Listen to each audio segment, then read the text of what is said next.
এই গাইস, কেমন আছো তোমরা সবাই? আশা করি তোমরা সবাই অনেক ভালো আছো। আমিও অনেক ভালো আছি বিকজ আজকে সেই বহু অপেক্ষিত 22শে ফেব্রুয়ারি আমার ঠাকুরের অনুষ্ঠান, যার জন্য এতদিন ধরে এত আয়োজন, এত অপেক্ষা, এত প্ল্যানিং যে দিনটা কিভাবে অতিবাহিত করব। তো যাই হোক, দিনটা শুরু হলো এরকমভাবে উষা কীর্তন দিয়ে। সকালবেলা সবাই মিলে উষা কীর্তনে বেরিয়েছিল। বাবা ছিল, একজন জেঠু ছিলেন, পাড়ার কাকিমারা ছিলেন, সবাই মিলে উষা কীর্তন সেরে তারপরে এলাম ঘরে। ঘরে এসে সবাই প্রভাতের প্রার্থনায় এখানে ব্যস্ত। সবাই মিলে ঠাকুরের সামনে বিনতি প্রার্থনা করছে, সকালের প্রার্থনায় ব্যস্ত। তো এখানে মোটামুটি জেঠিমারা, পাড়ার জেঠিমারা, কাকিমারা, আমার বড়দি ভাই, আমার পিসিমণি, আমার বৌদি, মা, বাবা, একজন জেঠু, সবাই প্রায় উপস্থিত ছিলেন। তো তারপরে এই মঙ্গল ঘরটা প্রতিষ্ঠা করলাম। এই মঙ্গল ঘরটা মোটামুটি আমি হাতে তৈরি করেছি। তো যাই হোক, মঙ্গল ঘর প্রতিষ্ঠার পরে এখানে প্রভাত ফেরিতে বেরোনো হবে, তার জন্য এখানে সব পাড়ার কাকিমা জেঠিমারা এবং পরিচিতরা সবাই লাল পাড় সাদা শাড়ি পরে এসে হাজির। একমাত্র বৌদি হলুদ শাড়ি পরেছে। তো যাই হোক, এখানে ভেতরে সবাই মিলে সব মায়েরা এখানে মাথায় ফুল দিচ্ছে। তো একটা খুব সুন্দর ব্যাপার যে মাথায় ফুল টুল দিয়ে সবাই বেরোবে লাল পাড় সাদা শাড়ি পরে। তারপরে এখানে ব্যঞ্জ পার্টি ততক্ষণে এসে এখানে ব্যঞ্জ বাজাচ্ছে, ঠাকুরের জয় রাধে রাধে গানেই ব্যঞ্জ বাজাচ্ছে। আমি নর্মাল সাউন্ডে দিতে পারলাম না বিকজ পুরোটাই ওটা কপিরাইট পড়ে যাবে, তাই জন্য আমি নর্মাল ভয়েসে দিতে পারলাম না। তো যাই হোক, এখানে তারপরে কীর্তন পার্টি এসে এখানে ততক্ষণে উপস্থিত হয়েছে প্রভাত ফেরিতে বেরোনো হবে বলে। আর এখানে আচার্যদেব, বড়দা, বড়মা সবার ফটো সেট করা হচ্ছে। ঠাকুরের ফটোটা আমাদের সাথে গাড়িতে প্রভাত ফেরিতে যাবে, তাই প্রভাত ফেরি থেকে ঘুরে এসে ঠাকুরের ফটোটা ওখানে লাগানো হবে। তো এখানে গাড়ি সাজিয়ে ঠাকুরের ফটো এখানে সেট করা হচ্ছে, তারপরে ফুল দিয়ে সাজানো হবে। আর এখানে সবাই মিলে বেরোনোর জন্য এখানে লাইন দিয়েছে। তো সবাই এখানে বেরিয়ে রাস্তায় ততক্ষণে চলে এসছে। আর এখানে ব্যঞ্জ পার্টি মাঝখানে এখানে দাঁড়িয়ে ব্যঞ্জ বাজাচ্ছে। আর একটা কথা, আমার ভিডিওটা ছাড়তে একটু দেরি হলো কারণ 22 থেকে আজকে 1 তারিখ আমার শরীরটা প্রচণ্ড খারাপ ছিল, তাই জন্য আমি এতদিন ভিডিওটা ছাড়তে পারিনি, তার জন্য আমি ক্ষমা প্রার্থী। তো যাই হোক, তোমরা ভিডিওটা দেখো। আমি নর্মাল ভয়েসে দেবো, কখনো আমি মিউজিকে দেবো। তো তোমরা ভিডিওটা দেখো, এনজয় করো।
আমরা প্রভাত ফেরি থেকে যথাসময়ে চলে এসেছি এবং ঠাকুরের ফটো যথাযথ স্থানে লাগানো হচ্ছে। এবার ধ্বনি দিয়ে আমাদের সৎসঙ্গের শুভ সূচনা করবেন ডক্টর অম্বরীশ বেরা মহাশয়। ঠিক আছে, আপনারা দেখতে থাকুন। বন্দে পুরুষোত্তমম, বন্দে পুরুষোত্তমম, বন্দে পুরুষোত্তমম, বন্দে পুরুষোত্তমম। পরম প্রেমময় শ্রী ঠাকুর অনুকূলচন্দ্র জি কি, পরম প্রেমময় শ্রী ঠাকুর অনুকূলচন্দ্র জি কি, পরম প্রেমময় শ্রী ঠাকুর অনুকূলচন্দ্র জি কি, পরমারাধ্যা জগজ্জননী শ্রী বড় মা কি, পরমারাধ্যা জগজ্জননী শ্রী বড় মা কি, পরমারাধ্যা জগজ্জননী শ্রী বড় মা কি, পরম পূজ্যবাদ শ্রী বড়দা কি, পরম পূজ্যবাদ। তো প্রভাত ফেরি শেষে এখানে জলখাবারের ব্যবস্থা করা হয়েছে। তো জলখাবারে ছিল লুচি, আলু কষা আর মিহিদানা। প্রভাত ফেরিতে এত হাঁটাহাঁটি করে সবারই প্রায় খিদে পেয়ে গেছে। তো প্রভাত ফেরিতে যারা যারা গেছিলেন এখানে প্রত্যেকেই উপস্থিত আছে। এর মধ্যে আমার বাড়ির লোকও উপস্থিত আছে, আমার পাড়ার লোকও উপস্থিত আছে। তো এখানে আমি ছাদে এসে দেখছিলাম যে সবাই কেমন কি খাওয়া দাওয়া করছে, সবাই ঠিকঠাক করে খাচ্ছে কি না, সবাইকে ঠিকঠাক করে দেওয়া হচ্ছে কি না। তো তারপরে আমি খেতে বসবো। তো এখানে সবার খাওয়া শেষে আমি, আমার দিদির ছেলে, আমার দাদার ছেলে আর বোন চারজনে মিলে খেতে বসলাম। আর এখানে একটু গল্পগুজবও করছিলাম। তো এখানে খাওয়া শেষে আমি ঠাকুরের সামনে গিয়ে দেখি তখন সৎসঙ্গ শুরু হয়ে গেছে। আর একজন মা ঠাকুরের সামনে সঙ্গীত পরিবেশন করছিলেন। আর সবাই মিলে এখানে সঙ্গীতে একদম মগ্ন। তো অনেক মানুষ এসেছেন, অনেক মানুষ আসছেন। তো ঠিক আছে, আপনারা দেখতে থাকুন।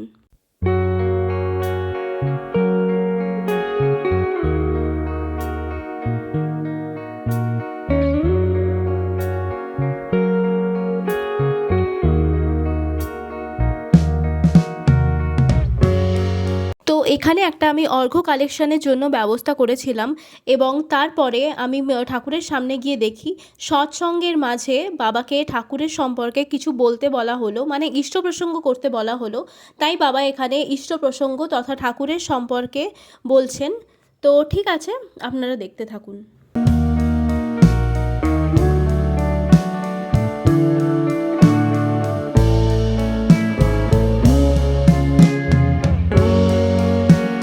তারপরে সৎসঙ্গ শেষে ইষ্ট প্রসঙ্গ করছেন আমাদের শ্রদ্ধেয় ঋত্বিক দেবতা ডক্টর অম্বরীশ বেরা মহাশয়।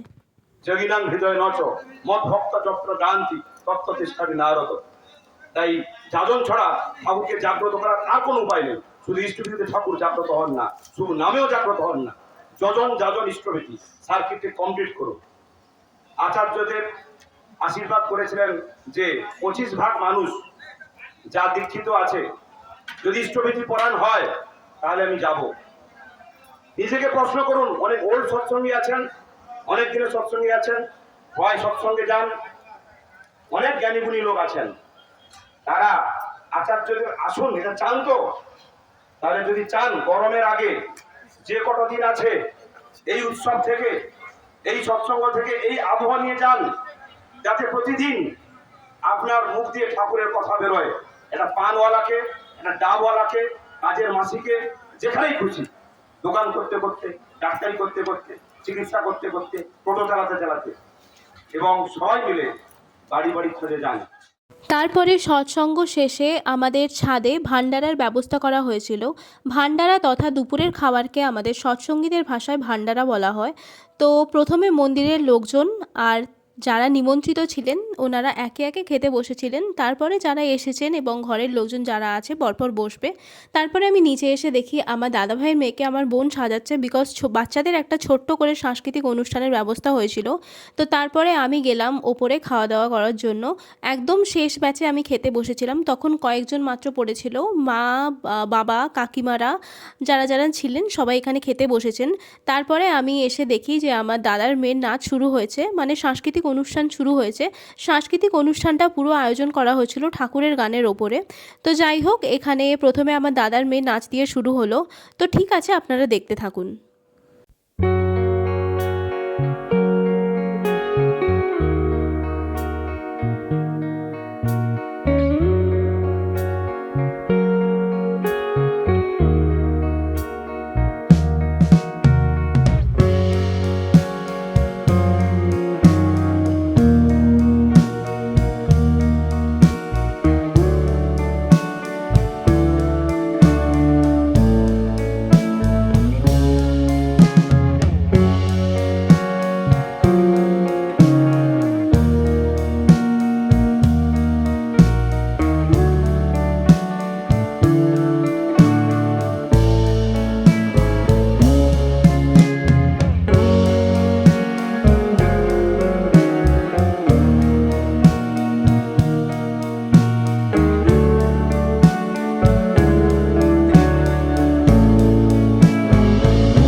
বাচ্চাদের নাচ, তারপরে একজন গ্রামের সম্মানীয় ব্যক্তির আবৃত্তি এবং শেষে মায়েদের কীর্তন দিয়ে সাংস্কৃতিক অনুষ্ঠানের পরিসমাপ্তি ঘটল।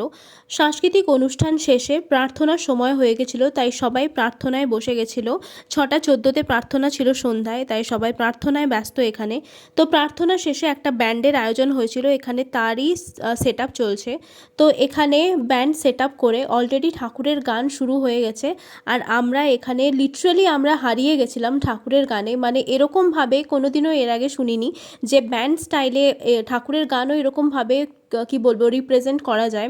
বিকজ আমাদের যে জেনারেশন, আমরা জানি যে আমরা এই সব জিনিসের ওপর কতটা আকৃষ্ট হই।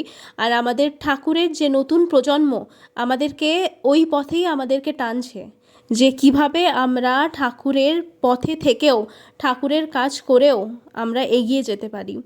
তো ঠিক আছে, আমি আজকের মতন আমি আমার ভিডিওটা এন্ড করছি। আপনারা দেখুন কেমন লাগলো জানাবেন। আর ঠিক আছে, আজকের জন্য টাটা, জয় গুরু।